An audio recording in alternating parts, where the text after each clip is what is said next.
आमच्या कार्यकर्त्याचे कामं होत नव्हते, गोरगरिबाचे कामं होत नव्हते, त्या सगळ्याचे कामं व्हावं या दृष्टिकोनातून हा प्रवेश होता। उद्धव सेनेमध्ये काय नाराजी होती तुमची? काय अजिबात नाही, अजिबात नाही। कोणताही मला उद्धव साहेबांवर जराशी सुद्धा नाराजी नाहीये, कोण्याही नेत्यावर माझी थोडीशी सुद्धा नाराजी नाहीये।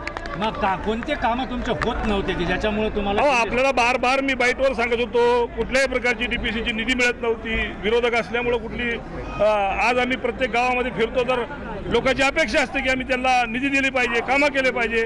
माझ्याकडे 5 लाख रुपयाचं MP 5 कोटीचा जे MP लाडा त्यामध्ये होतं काय? त्यामुळं आजच्या घडीला सगळ्यात महत्त्वाचं आहे की आम्ही लोकांच्या कामी पडलो पाहिजे।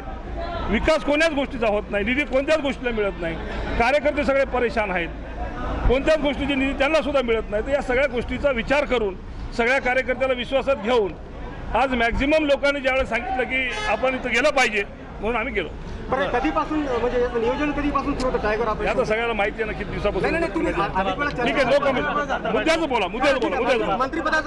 नाही ना, काय कसले मंत्रिपद वगैरे आम्हाला कोणालाही काही लागत नाही। शिंदे साहेब जे ठरवतील ते ठरवतील।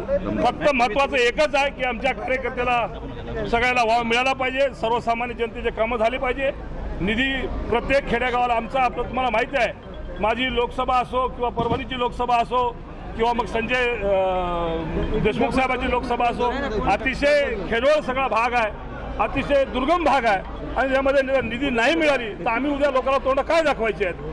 लोकांनी आम्हाला इतका विश्वासानं एवढ्या मोठ्या प्रमाणामध्ये आम्हाला आमच्यावर विश्वास करून लोकांनी निवडून दिलं तर काही ना काहीतरी त्यांचा विकास करणं गरजेचं आहे, त्यांच्या कामी पडणं गरजेचं आहे। त्यामुळे आम्ही हे पाऊल उचलतो। बरं, नांदेडच्या विधान परिषद तुम्ही ज्या टाइमला निघून गेलात तो टायमिंग चुकला आणि विधान परिषदचा निकाल वेगळा आला असं ठीक आहे, जाऊ द्या, जे काय झालं ते झालं, जे गोष्टी महत्त्वाच्या होत्या ते केल्या।